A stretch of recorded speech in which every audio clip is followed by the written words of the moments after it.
में अचानक सैकड़ों ड्रोन एक साथ भारत की तरफ बढ़ रहे हों।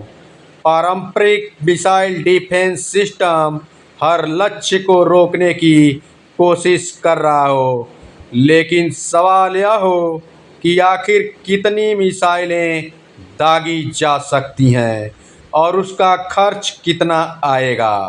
अब इसी खतरे के बीच भारत की एक ऐसी तकनीक चर्चा में है जिसे आने वाले समय में ड्रोन युद्ध का बड़ा जवाब माना जा रहा है। लेजर आधारित डायरेक्टेड एनर्जी वेपन। और सबसे बड़ी खबर यह है कि भारत इस तकनीक को सिर्फ अपनी सेना के लिए विकसित करने तक सीमित नहीं रखना चाहता, बल्कि इसके संभावित निर्यात पर भी काम हो रहा है।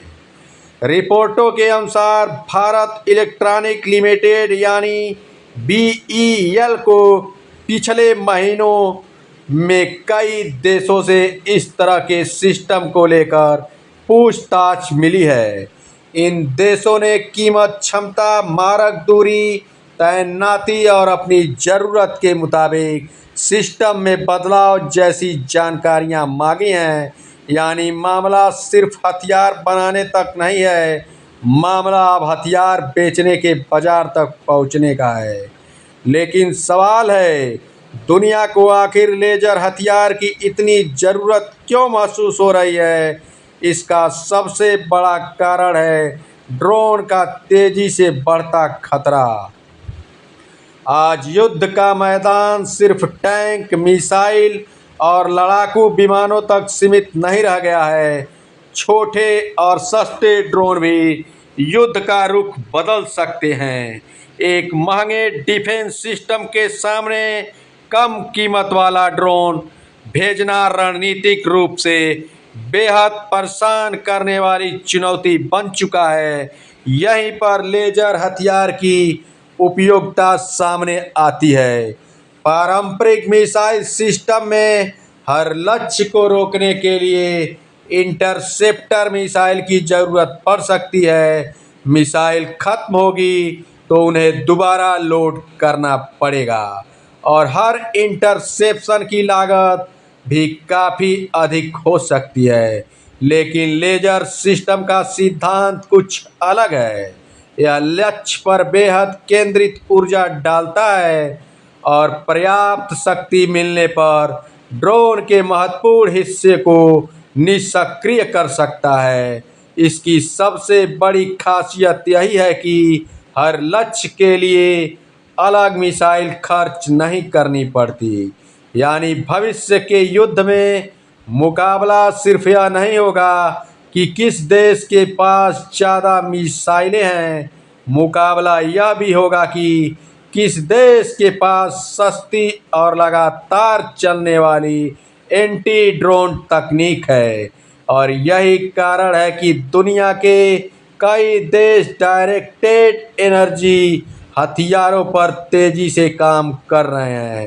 भारत भी इस दौड़ में पीछे नहीं है। भारत ने हाई एनर्जी लेजर और डायरेक्टेड एनर्जी तकनीक पर लंबे समय से काम किया है। डीआरडीओ ने अलग अलग शक्ति स्तर की प्रणालियों का प्रदर्शन और परीक्षण किया है, जबकि बीईएल जैसे रक्षा सार्वजनिक उपक्रम इनके उत्पादन और संभावित निर्यात में महत्वपूर्ण भूमिका निभा सकते हैं। लेकिन यहाँ एक जरूरी सावधानी भी है। सोशल मीडिया और कुछ रिपोर्टों में यह दावा किया जा रहा है कि भारत दुनिया का पहला देश बनने वाला है जो लेजर हथियारों का निर्यात करेगा। यह दावा अभी पूरी तरह स्थापित तथ्य के रूप में नहीं कहा जा सकता। अमेरिका, ब्रिटेन, चीन और कई अन्य देश भी निर्देशित ऊर्जा हथियारों पर काम कर रहे हैं और कुछ ने इनके सैन्य परीक्षण तथा तैनाती की दिशा में महत्वपूर्ण प्रगति की है। इसलिए असली खबर शायद यह नहीं है कि भारत के पास दुनिया का अकेला लेजर हथियार है। असली खबर यह है कि भारत इस तकनीक को रक्षा निर्यात के बाजार में उतारने की दिशा में बढ़ता दिखाई दे रहा है, और अगर ऐसा होता है तो यह भारत के लिए रणनीतिक और आर्थिक दोनों लिहाज से बड़ा कदम होगा, क्योंकि हथियारों का बाजार सिर्फ हथियार बेचने का बाजार नहीं होता। जो देश किसी दूसरे देश को अत्याधुनिक हथियार देता है, वह उसके साथ लंबे समय का रक्षा संबंध भी बनाता है। स्पेयर पार्ट्स, रख रखाव, प्रशिक्षण, अपग्रेड और भविष्य की तकनीक सब उसी रिश्ते का हिस्सा बन जाते हैं। यही वजह है कि अगर भारत अपने लेजर आधारित एंटी ड्रोन सिस्टम को मित्र देशों को बेचता है, तो इससे भारतीय रक्षा उद्योग को बड़ा फायदा हो सकता है। दक्षिण पूर्व एशिया और पश्चिम एशिया के कई देशों के सामने ड्रोन का खतरा लगातार बढ़ रहा है। ऐसे देशों के लिए कम लागत में बड़ी संख्या में ड्रोन रोकने वाली तकनीक बेहद आकर्षक हो सकती है, लेकिन यहाँ सबसे बड़ा सवाल भी यही है, क्या भारत को अपनी इतनी संवेदनशील तकनीक दूसरे देशों को बेचनी चाहिए? क्योंकि हथियार निर्यात में सिर्फ पैसा नहीं देखा जाता, तकनीक की सुरक्षा भी उतनी ही महत्वपूर्ण होती है। अगर किसी अत्याधुनिक सिस्टम की तकनीक गलत हाथों तक पहुंच गई, उसकी कमजोरियां समझ ली गई या उसकी तकनीकी जानकारी लीक हो गई, तो भविष्य में उस तकनीक का इस्तेमाल भारत के खिलाफ भी किया जा सकता है।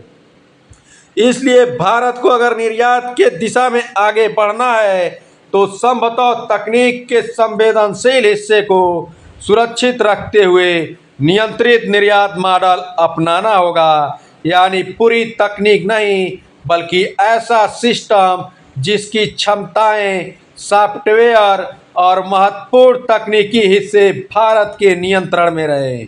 और अगर भारत ऐसा करने में सफल रहता है, तो यह सिर्फ एक हथियार की बिक्री नहीं होगी, यह भारत के रक्षा उद्योग के लिए एक नया अध्याय हो सकता है। आज भारत ब्रह्मोस, आकाश और कई दूसरे रक्षा उत्पादों के निर्यात के दिशा में आगे बढ़ रहा है। आने वाले समय में अगर भारतीय लेजर आधारित डायरेक्टेड एनर्जी सिस्टम भी विदेशी बाजार में पहुंचता है, तो यह भारत की रक्षा निर्माण क्षमता के लिए बड़ा संकेत होगा, क्योंकि भविष्य का युद्ध बारूद से नहीं लड़ा जाएगा।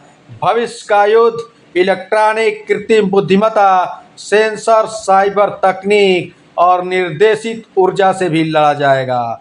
और ड्रोन के इस नए युग में लेजर हथियार एक ऐसी तकनीक बन सकता है जो बेहद कम लागत में लगातार हवाई खतरों से निपटने की क्षमता दे। यही कारण है कि भारत के संभावित लेजर हथियार निर्यात की खबर सिर्फ रक्षा उद्योग की खबर नहीं है, यह इस बात का संकेत है कि भारत अब सिर्फ हथियार खरीदने वाला देश नहीं रहना चाहता। भारत चाहता है कि दुनिया उसके हथियार खरीदे, और अगर भारतीय कंपनियां इस बाजार में शुरुआती बढ़त हासिल करने में सफल रहती हैं, तो आने वाले वर्षों में ड्रोन के खिलाफ लेजर तकनीक भारत के रक्षा निर्यात का एक बेहद महत्वपूर्ण उत्पाद बन सकती है। लेकिन अंतिम फैसला सिर्फ कंपनी का नहीं होगा। ऐसी संवेदनशील तकनीक के निर्यात पर सरकार, सुरक्षा एजेंसियों और रणनीतिक हितों को ध्यान में रखकर फैसला करती है, क्योंकि यह सवाल सिर्फ अरबों डॉलर कमाने का नहीं है। सवाल है, क्या भारत अपनी